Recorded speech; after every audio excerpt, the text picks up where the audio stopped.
Hello વિદ્યાર્થી મિત્રો, વંદે માતરમ.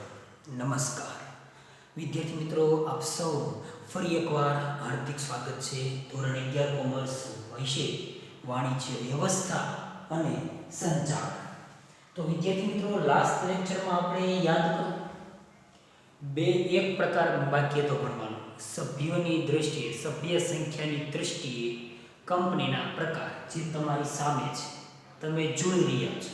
એ પ્રકાર જે 5 માર્ક્સમાં આ એટલું ઘટતું હતું. ગયા લાસ્ટ લેક્ચરમાં આપણે જે ભણ્યા ને એ અધૂરું હતું, બરાબર? આ પૂરું છે. એટલે 5 લેક્ચરમાં અહીંયા સુધીનું લખવાનું છે. સોરી, 5 માર્ક્સમાં અહીંયા સુધી લખવાનું છે, બરાબર? લાસ્ટ લેક્ચરમાં આપણે પ્રકારમાં એક પ્રકાર બાકી હતો, આજે લઈ લીધો. થઈ ગયા 4 કમ્પ્લીટ 5 માર્ક્સમાં. ઓકે, ચાલો પૂરા ધ્યાન અહીંયા કંપનીના પ્રકારો વિસ્તૃત સમજાવો. સવાલ તો આપણો, બરાબર? ચાલો, એમાં બીજા નંબરનો મુદ્દો હતો સભ્ય સંખ્યાની દ્રષ્ટિએ કંપનીના પ્રકાર. સભ્ય સંખ્યા કેટલા સભ્યો હોય, મિનિમમ, મેક્સિમમ, ઓછામાં ઓછા, વધુ એ જ. અને એના આધારે કયા કયા 3 જવાબદારી ઊભી થાય છે તે ભણીએ.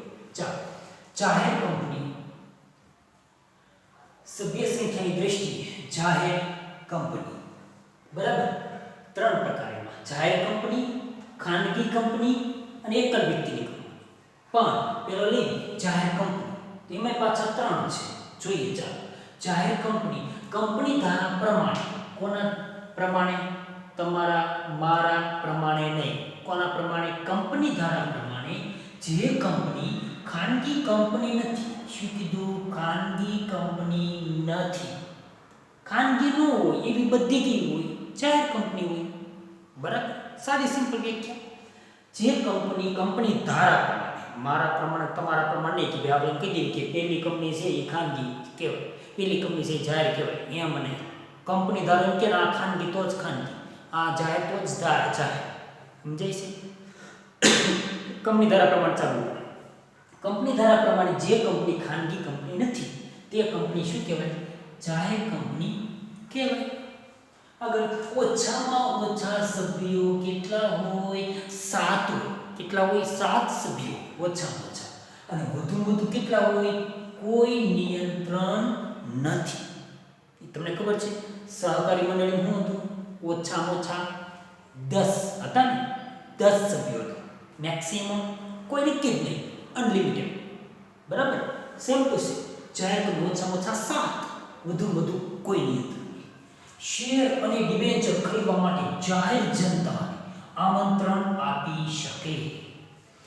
કંપની મોટી છે, જાહેર કંપની છે, એની પર લોકોનો વિશ્વાસ છે, એની પર સરકારની સીધી દેખરેખ હોય, એટલા માટે આ શેર બહાર પાડી શકે, જાહેર જનતાને આમંત્રણ આપી શકે. જ્યારે ખાનગી આપી શકતી નથી. આવશે ત્યારે મળી શકે. શેર ડિબેન્ચર ખરીદવા માટે જાહેર જનતાને આમંત્રણ આપી શકે. શેરની ફેરબદલી પર કોઈ નિયંત્રણ નથી કે ભાઈ એક શેરને લીધો, હું તમને વેચું, તમે મને વેચો. કોઈ નિયંત્રણ નથી. ઈચ્છા મુજબ ગમે ત્યારે ગમે એને વેચી શકે છે. કોઈ કંટ્રોલ નથી. શેર વેચી શકે, ખરીદી શકે. શેર એમાં 3 પ્રકાર. શેર મૂડીથી મર્યાદિત જવાબદારીવાળી કંપની. યાદ કરો, શેર મૂડીથી મર્યાદિત જવાબદારીવાળી કંપનીની વ્યાખ્યા મેં તમને 2 લેક્ચર પહેલાં કરી હતી. યાદ કરો. જે સભ્યની શેરની કિંમત જેટલી હોય ત્યાં સુધી લિમિટ, પૂરું. શું?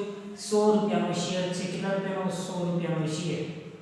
તો અહીંયા સુધી લિમિટ આવી જાય.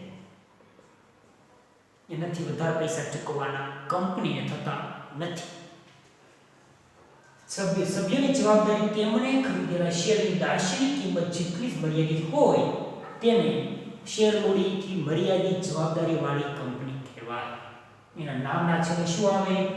લિમિટેડ, લિમિટેશન, લિમિટેડ આવે. ખાનગી હોય તો પ્રાઇવેટ લિમિટેડ આવે, જાહેર છે લિમિટેડ આવે.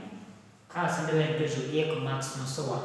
લિમિટેડ આવે. જાહેર કંપની નામની અંતે શું છે? શબ્દ આવે લિમિટેડ. શેર મૂડીથી મર્યાદિત હોય તો.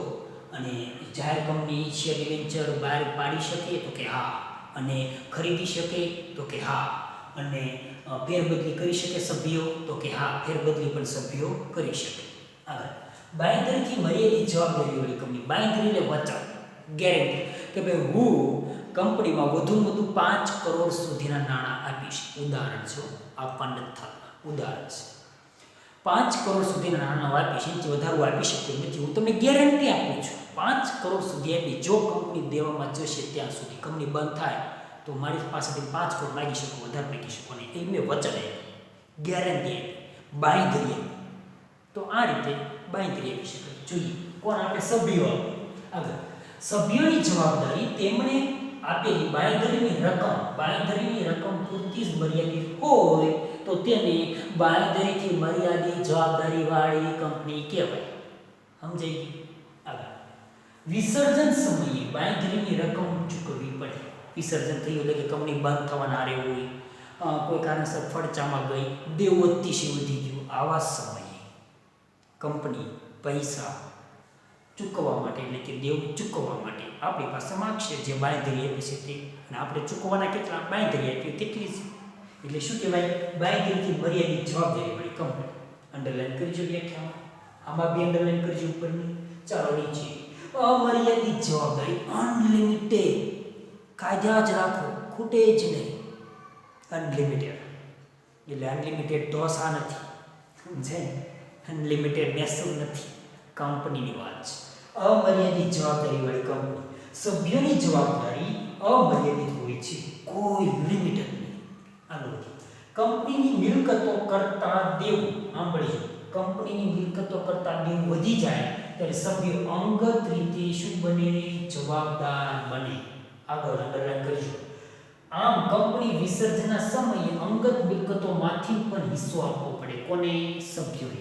હવે અહીંયા તે નાખજો સરસ મજાનું ઉદાહરણ કે ભાઈ આ વર્ષ આપણી કંપનીએ 500 કરોડ રૂપિયાનું દેવું છે. સમજો, દેવું થયું 500 XYZ કંપની. ઉદાહરણ છે, સપોઝ કે 500 કરોડનું દેવું થયું, પણ આપણી પાસે મિલકતો મુદ્દલ 300 કરોડ જ છે. કેટલી છે? 300 કરોડ. આખી કંપની વેચો ને તો 300 કરોડ જ આવે. દેવું છે કેટલું? 500 કરોડ છે. દેવું 500 કરોડ, 300 કરોડ આવે. 200 કરોડ ક્યાંથી કાઢવા? 200 કરોડ રૂપિયા કોની પાસેથી લેવા? તો કોણ પાસેથી? તમારી મારી જેવી જે બાંયધરી આપી કે હું 5 કરોડ આપીશ, હું 10 કરોડ આપીશ, હું 50 કરોડ આપીશ, હું 80 કરોડ આપીશ, આવા લોકોને ગોતવાના, પૈસા માંગવાના અને કંપની દેવું ભરવાનું. સમજાય છે? તો એ માટે એ સભ્યો જે છે એની પાસે પોતાની અંગત મિલકત હોય, કાર્સ હોય, બંગલોઝ હોય, જમીનો હોય, મકાનો હોય, અલગ અલગ રિઝર્વેશનમાં ફંડ હોય, જે કાંઈ અંગત મૂડી હોય ને, અંગત સિક્રેટ પોતાની મૂડી, પ્રાઇવેટ મૂડી, અંગત મિલકતો એ પોતે વેચીને દેવું ભરપાઈ કરવું પડે. આને શું કહેવાય? અમર્યાદિત જવાબદારીવાળી કંપની. હવે સમજાવ, હવે આવા પાડજો. સમજાવ? ઓકે, ચાલો આગળ. આમ કંપની વિસર્જનના સમયે અંગત મિલકતોમાંથી હિસ્સો આપવો પડે. કોને? સભ્ય અંગત મિલકતોમાંથી પણ હિસ્સો આપવો પડે. આગળ બીજા નંબરનો પોઈન્ટ. 3 પોઈન્ટ પૂરા થઈ ગયા. જાહેર કંપનીમાં શેર મૂડીથી મર્યાદિત જવાબદારીવાળી કંપની, બાંયધરીથી મર્યાદિત જવાબદારીવાળી કંપની અને અમર્યાદિત જવાબદારીવાળી કંપની. ચાલો ખાનગી કંપની, બીજા નંબરનો પોઈન્ટ. એવી કંપની, હસવા નથી, હાથના ઈશારામાં હસવા નથી, અહીંયા ધ્યાન આપજો દીકરાઓ, તો સમજાય છે કે લખવાનું છે એક્ઝામમાં આપણે. બરાબર? ચાલો એવી કંપની જેની સભ્ય સંખ્યા ઓછામાં ઓછા કેટલા? 200, બે અને વધુમાં વધુ કેટલા હોય? 200. ઓછામાં ઓછા 2, વધુમાં વધુ 200. એવી કંપની ખાનગી કંપની. ખાનગી કંપની વ્યાખ્યા પૂછે, શું લખશો? એવી કંપની કે જેમાં સભ્યોની સંખ્યા ઓછામાં ઓછી 2, વધુમાં વધુ 200 ત્યાં સુધીની મર્યાદિત હોય એવી કંપની એટલે ખાનગી કંપની.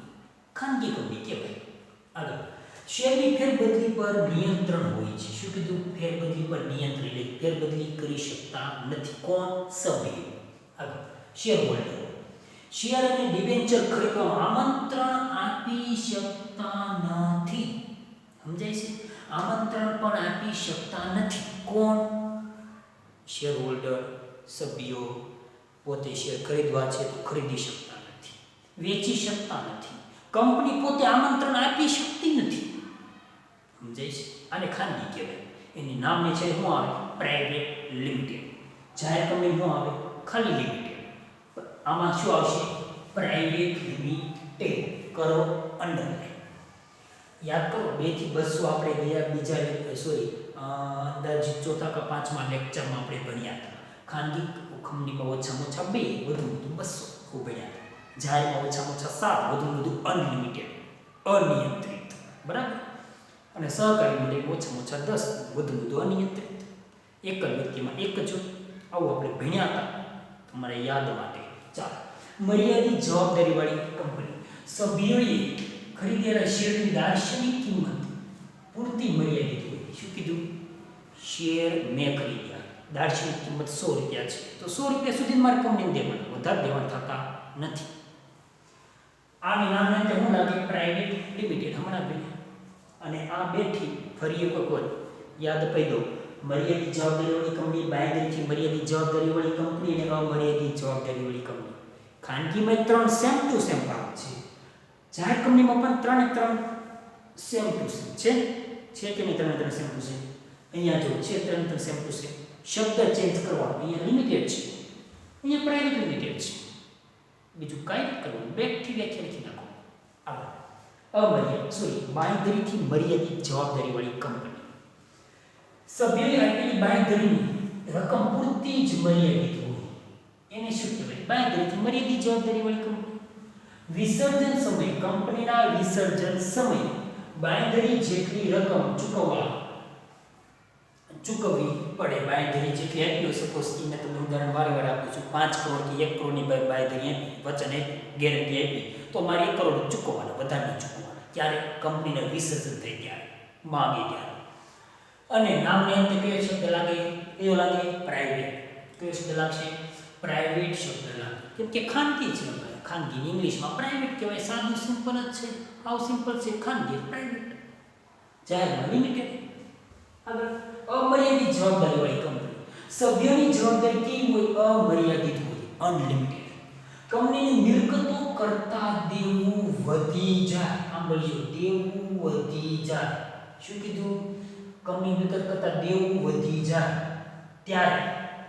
ત્યારે સભ્યો અંગત જવાબદાર બને. શું કીધું? સભ્યો શું કીધું?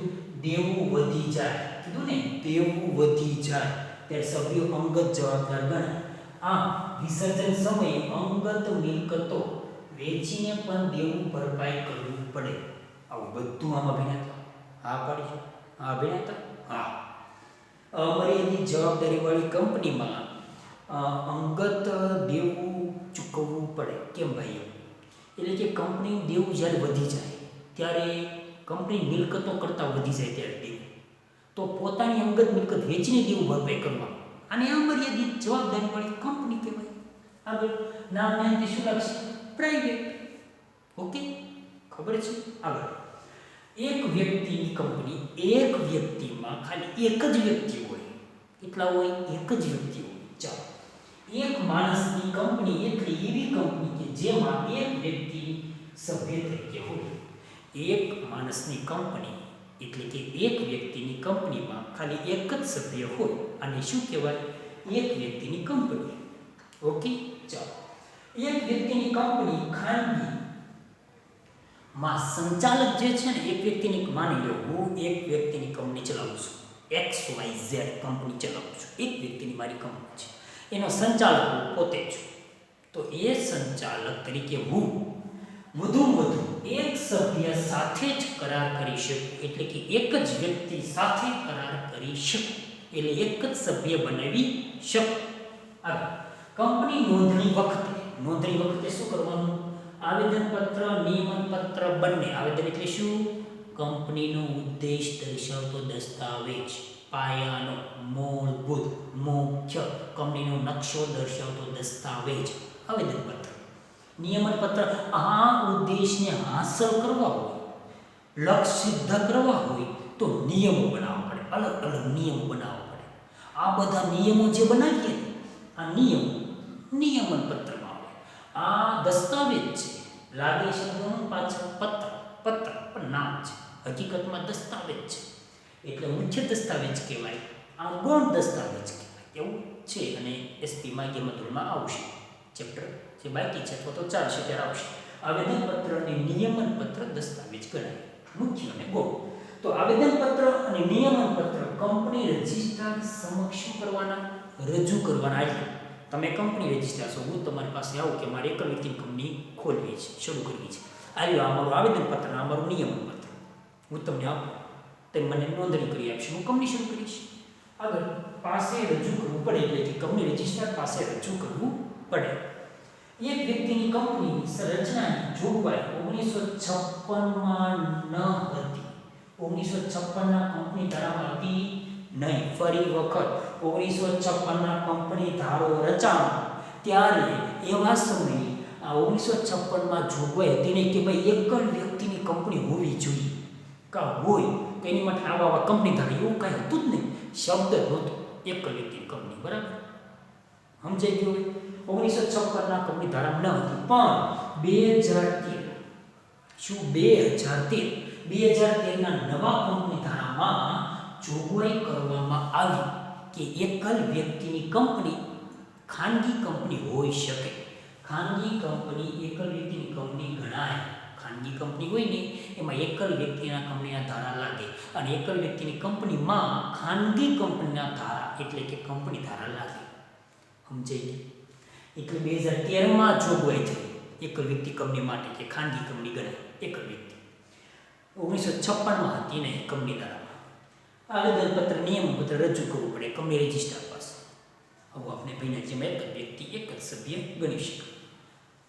જાહેર કંપનીમાં શેરમૂડીથી મર્યાદિત, બાંયધરીથી મર્યાદિત, અમર્યાદિત, સેમ ટુ સેમ ખાનગી ત્રણ. એકલ વ્યક્તિમાં એક. ઓકે, સરસ મજાનું સ્પષ્ટતાપૂર્વક આપણે ભાઈ.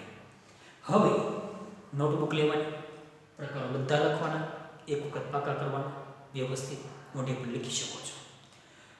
તો વિદ્યાર્થી મિત્રો, અહીંયા કંપનીના તમામ પ્રકારો પૂરા થયા. તો જો બેટા કંપનીના પ્રકારો વિસ્તૃત સમજાવો. 5 માર્ક્સનો સવાલ અહીંયા એન્ડ થઈ. સમજ્યા? ઓકે, 5 માર્ક્સમાં પૂછે તો આવી રીતે. એટલે મારી સિસ્ટમ જે લખવાની છે એ થોડીક શોર્ટ સિસ્ટમ છે, તમને વ્યવસ્થિત સમજાય એટલા માટે. પાઠ વિતરામણી, પાઠની કોપી મારી જેમને થોડીક વ્યવસ્થિત સમજાય એટલા માટે આ શોર્ટ સિસ્ટમ અપનાવું છું. તમારે ટેક્સ્ટ બુકનો જ યુઝ કરવાનો, એમાં લખ્યું છે મને જ લખવું. બરાબર? વાક્યો બનાવવા. અને જે ચાર્ટ આપણે દોર્યો હતો કંપનીના પ્રકારો ગયા લેક્ચરમાં, એવી રીતે ચાર્ટ દોરવાનો, પછી સ્ટેપ બાય સ્ટેપ પ્રકાર લખવાના અને સમજાવવાના. સમજાઈ ગયું? ત્યારે 5 માર્ક્સ મળે.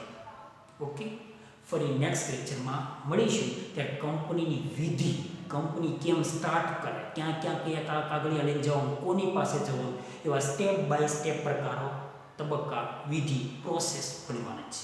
ઓકે, ફરી પાછા મળીએ.